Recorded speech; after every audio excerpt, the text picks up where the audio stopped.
Cek cek cek cek cek. Halo sobat anime, gas lagi dah Dragon Masternya. Dan seperti biasa juga tolong dibantu komen dan juga tolong dibantu like. Dan ini masih juga translate Cina dan juga Inggris. So jika masih ada salah-salah translate tolong dimaklumi aja. Oke, ya langsung aja kita gaskan lagi Dragon Masternya. Langsung aja gaskan. Review sedikit dari part sebelumnya. Pada akhirnya Zu dia pun berhasil mengalahkan makhluk yang menyusup ke dalam mimpinya untuk mencari posisinya ketika Zu diincar oleh Evil Knight Dragon King. Dan di tempat itulah Zu dia juga berhasil mengalahkan dewa Sparrow Wolf. Ya, Sparrow Wolf. Dan kini Zu setelah dia berhasil mengalahkan dewa itu dan juga menyingkirkan penyusup, Zu dia pun pergi menuju sebuah tempat, yaitu sebuah kuil dari dewa itu sendiri, kuil Wolf itu. Dan di tempat inilah Zu dia pun bersama dengan rekan-rekannya, mereka pun datang ke tempat ini karena sebelumnya gadis hijau mengatakan kalau sudah saatnya bagi mereka mendapatkan berkah dari dewa. Tapi di sini untuk Zu dia pun berpikir kalau dewa Sparrow Wolf itu terlihat sungguh sangat mirip dengan sosok yang pernah dia kalahkan sebelumnya, hingga membuat Zu dia pun berpikir dan bertanya apakah dewa Sparrow Wolf ini dia kehilangan satu lengannya. Hei, mendapatkan pertanyaan dari Zu tentunya membuat mereka pun jadi bingung, bagaimana mungkin seorang dewa kehilangan satu lengan? Nggak mungkin dong, karena sejatinya dewa sungguh sangat kuat. Namun di sini Zu dia pun kembali bertanya apakah dewa dapat pergi ke benua lainnya, benua yang belum terbuka yang masih diselimuti oleh kabut kesengsaraan. Dan di sini gadis hijau dia pun mengatakan kalau sejatinya dewa dapat pergi, namun ada harga yang sangat mahal yang harus dibayar oleh dewa itu sendiri, di mana dia akan kehilangan kemampuan dewanya untuk sementara waktu, yang membuat Zu dia menjadi teringat dengan sosok yang sebelumnya pernah dia lawan ketika dia masih di benua Lincuan. Dan itu membuat Zu dia pun berpikir apakah jangan-jangan sosok dewa Sparrow Wolf ini adalah sosok pria yang pernah dia kalahkan sebelumnya, karena ciri-cirinya terlihat sungguh sangat mirip, pikir dari Zu. Tapi di sini Zu dia juga bertanya apakah ada kemungkinan jika mereka dapat mengalahkan dewa di dalam dunia mimpi yang sebelumnya itu. Tapi hal itu pun langsung dibantah oleh mereka berdua, dan mereka berdua pun shock ketika mereka mendengar kalau Zu pernah mengalahkan dewa itu di dalam mimpi. Karena sejatinya mimpi yang sebelumnya itu adalah mimpi yang memproyeksikan kekuatan asli dari dunia nyata ke dalam dunia mimpi, yang artinya Zu dia pernah mengalahkan dewa itu, dan itu jelas mengejutkan bagi mereka berdua. Hei, benarkah? Tapi ketika mereka sedang berdiskusi di sini, mereka pun terhenti ketika ada seseorang yang datang menyapa mereka. Dan ternyata yang datang menyapa adalah bocah hijau ini yang merupakan kakak dari gadis murang hijau. Dan di sini dia pun tidak menyangka kalau ternyata adiknya masih selamat. Dia tidak menyangka, padahal sebelumnya dia pikir kalau adiknya ini bakal tamat bersama dengan orang-orang dari benua Centaur. Ucap dari bocah hijau ini. Namun di sini untuk gadis hijau, dia pun memperkenalkan Zu dengan kakaknya, dan dia juga memperkenalkan kalau Zu adalah orang yang telah menyelamatkan hidupnya, yang membuat pria hijau dia pun sungguh sangat senang. Ah, benarkah? Kalau begitu kami mengucapkan terima kasih, ucap dari bocah hijau ini. Dan di sini bocah hijau dia juga bertanya kepada Zu apakah Zu tertarik dengan festival Oracle yang akan segera diadakan. Ucap dari bocah hijau yang membuat Zu dia pun bingung. Apa? Festival Oracle? Ya, karena di sini Zu dia beralasan sebelumnya kalau dia adalah orang yang berasal dari benua lain yang tiba-tiba dia nyasar, membuat pria hijau ini dia pun mewajarkan jika Zu enggak tahu, dan itu membuatnya berujar kalau Festival Oracle adalah sebuah festival yang diciptakan oleh dewa mereka yang disebut sebagai dewa Huocho, dan dia adalah dewa yang sungguh sangat luar biasa kuat. Dia menciptakan item-item suci yang sungguh luar biasa yang dapat membantu mereka merebut satu buah kota dengan cukup mudah tanpa harus menggunakan pasukan mereka sendiri, yang membuat Zu dia pun juga tentunya agak sedikit ternotis. Benarkah? Ya, bocah hijau dia pun mengatakan kalau cukup menggunakan bendera-bendera ini aja mereka dapat menaklukkan sebuah kota. Hal itu jelas mengejutkan bagi Zu, bagaimana mungkin bendera ini dapat menaklukkan sebuah kota. Dan untuk pria hijau dia pun mengatakan ya, hal itu dapat terjadi selama Zu dia menancapkan bendera itu di tanah yang ingin ditaklukkan dan berikan dia beberapa waktu untuk menyerap esensi yang ada di kota itu, maka Zu dapat menaklukkan kota itu dengan cukup mudah karena akan memunculkan kekuatan yang sungguh luar biasa, bisa dapat membantu Zu menaklukkan kota itu karena bendera itu dapat memanggil para pasukan yang sungguh sangat kuat, dan yang paling penting adalah pasukannya itu ada di tingkatan raja, dan itu adalah sesuatu yang sungguh luar biasa.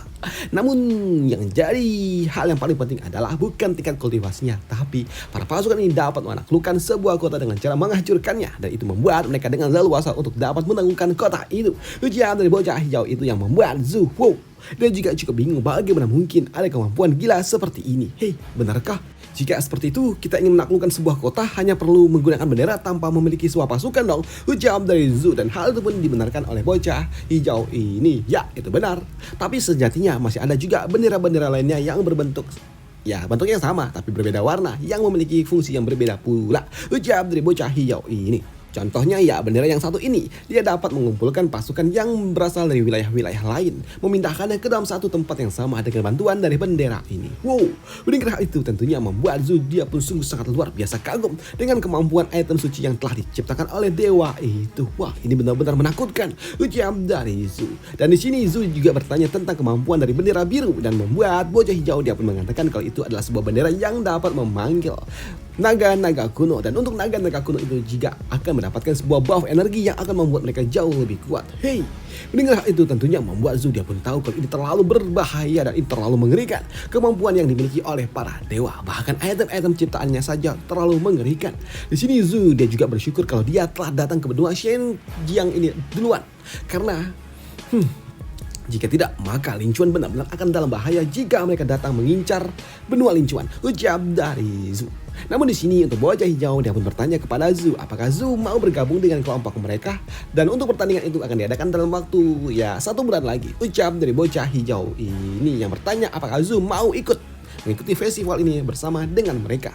Zhu bagian dari kelompok mereka yang membuat Zhu tentunya dia akan mengikuti ini semua. Ya, aku akan mengikutinya. Ucap dari Zhu yang membuat bocah hijau dia pun sungguh sangat senang. Baiklah, kalau begitu, kau akan bermain atas nama kelompok kami. Ucap dari bocah hijau ini. Pun ketika mereka sedang berdiskusi di sini, mereka pun terhenti dan juga ternotis ketika ada seorang panitia mengatakan kalau pertandingan ini akan segera dimulai dalam waktu 1 bulan lagi. Tapi sebelum pertandingan itu dimulai, tentunya akan diberikan sebuah aturan-aturan dulu agar mereka nanti ketika pertandingan itu dimulai mereka enggak rusuh.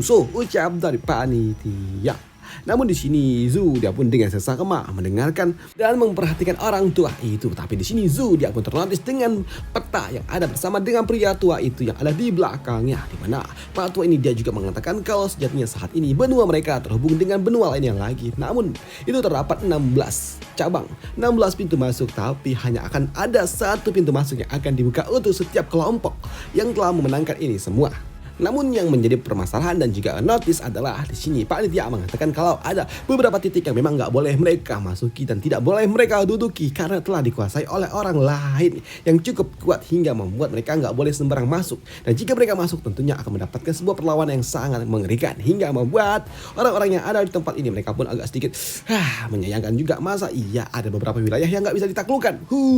Mereka pun terlihat sungguh sangat tidak senang. Tapi untuk bocah hijau dia nggak peduli dengan itu semua. Dan di sini bocah hijau dia juga telah menyiapkan item-item suci miliknya untuk dapat memberikan sebuah tekanan kepada pihak lawannya nanti ketika dia akan menaklukkan sebuah kota. Dia akan menggunakan sebuah item khusus untuk dapat menekan kekuatan milik lawannya ke tingkatan raja rendah, dan itu jelas akan membantu mereka dengan lebih mudah menaklukkan kota itu. Ucap dari bocah hijau ini di dalam hati. Namun untuk dapat sebuah akses mendapatkan bendera itu tentunya harus ada sebuah pertandingan dulu memperebutkan bendera-bendera itu. Maka tertulah di sini bocah hijau dia pun mengatakan kalau dia akan mengambil nomor undian dulu, dan untuk Zhu bersantailah di sini dulu dan biarkanlah dia yang mengambil nomor antriannya. Dan untuk Zhu dia pun mengizinkannya dan membiarkan bocah itu pergi mengambil undian untuk dirinya. Dan untuk Zhu sendiri dia juga tahu kalau bocah ini ternyata memiliki sebuah rencana yang sepertinya dia ingin memanfaatkan diriku untuk mendapatkan bendera itu.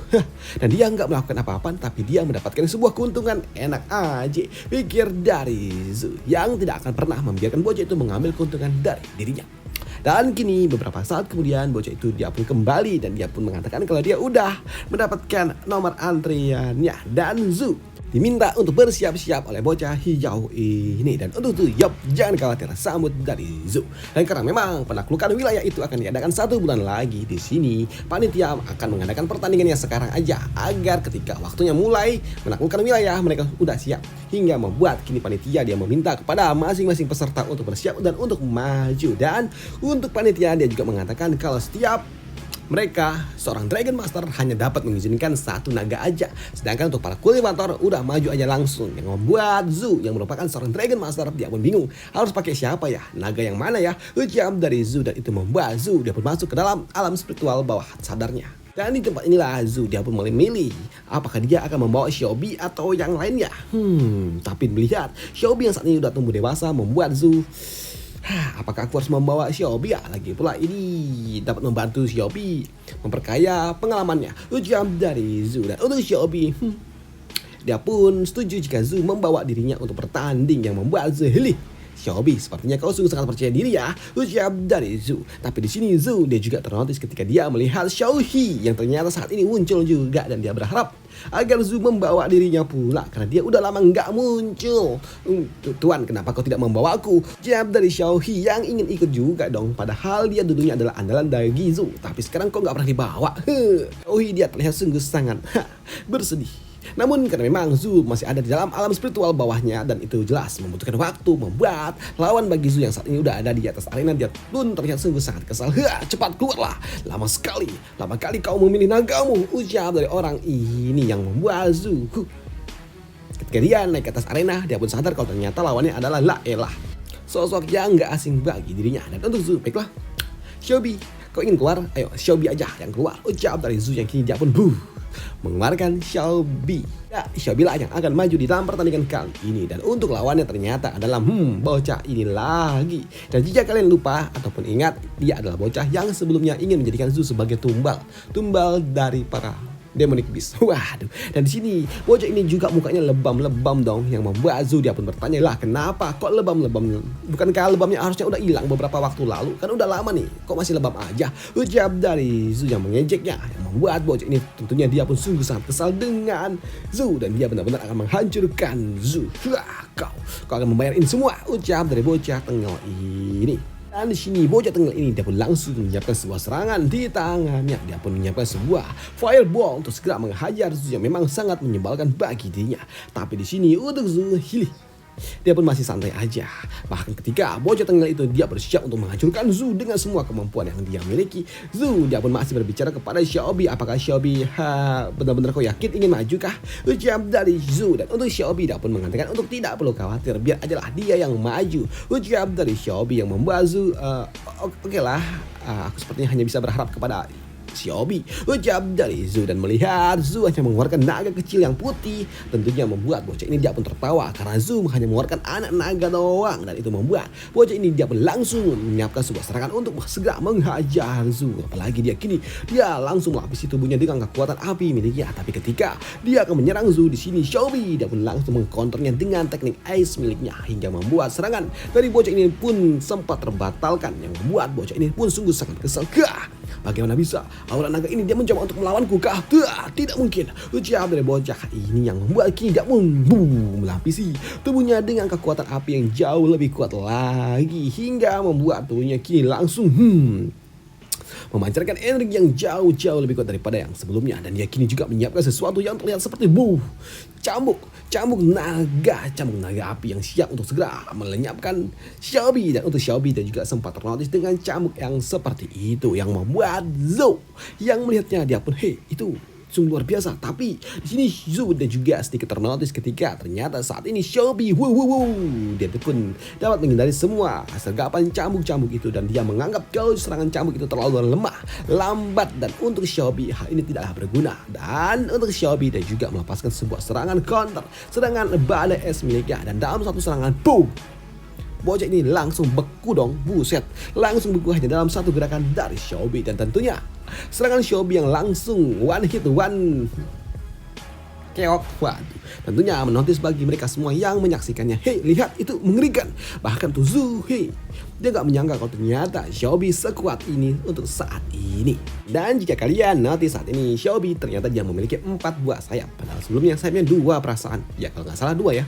Dan untuk Xiaobi ketika dia telah menunjukkan aksi yang luar biasa, Dia menganggap kalau lawannya ya easy peasy lah, nggak ada lawannya untuk dirinya. Biasa aja, ucap dari Xiaobi yang cukup songong. Wah, tuh. Tapi di sini untuk mereka semua yang menyaksikan pertandingan itu, mereka juga ternotis kalau es yang diberikan oleh Xiaobi sungguh sangat kuat dan itu sungguh sangat mengerikan. Ucap dari orang-orang ini. Dan untuk Zhu, setelah dia mengalahkan orang itu, ini dia pun langsung disambut oleh pria kuning lagi hijau ini, di mana dia mengatakan kalau Zhu memang sungguh sangat luar biasa dan dia benar-benar bangga dengan kemampuan yang dimiliki oleh Zhu, sungguh sangat edan. Namun di sini untuk bocah hijau, dia pun bertanya kepada adiknya mau masuk ke pintu mana dan mau masuk ke wilayah mana yang ingin ditaklukkan, karena dia yakin dengan kemampuan yang dimiliki oleh Zhu mereka pasti akan mendapatkan tiket untuk masuk dan juga menaklukkan wilayah yang ada di benua sebelah. Ucap dari bocah hijau itu yang membuat kini guys ini dia pun sempat berpikir wilayah mana ya yang harus ditaklukkan oleh bocah ini. Namun pada akhirnya di sini guys hijau dia pun menunjuk salah satu wilayah, tapi di sini melihat wilayah itu membuat kakaknya dia pun mengatakan kalau wilayah itu cukup jauh, yang artinya mereka harus memindahkan jumlah pasukan untuk dapat menaklukkan wilayah itu. Walaupun mereka juga tahu nantinya mereka dapat bendera, tapi tetap saja mereka juga membutuhkan beberapa ahli yang untuk dapat membantu mereka. Siapa tahu ada sebuah perlawanan yang cukup merepotkan. Ucap dari bocah ini yang membuat dia juga bertanya apakah Zhu dia tahu dan bisa mengumpulkan beberapa pasukan yang dapat membantu mereka. Sedangkan untuk Zhu, baiklah, aku mengerti. Aku tahu apa yang harus aku lakukan. Hanya saja di sini Zhu dia juga mengatakan kalau orang-orang itu akan ikut dengan mereka, tapi tentunya orang-orang itu harus dibayar dengan biaya yang enggak murah juga. Ucap dari Zhu. Dan untuk bocah hijau dia pun mengatakan soal biaya udah jangan terlalu khawatir karena dia akan membantu Zhu untuk mengumpulkan biaya-biaya itu. Soal uang udah tenang, biarlah aku yang mengurusnya. Ucap dari bocah hijau itu yang membuat Zhu ya baguslah kalau begitu, tapi tetap saja ada sebuah masalah kecil. Ucap dari Zhu. Soal masalah kecil udah, kalau masalah kecil mah udah kan kecil aja, tapi ya udah tenang aja, nggak perlu khawatir.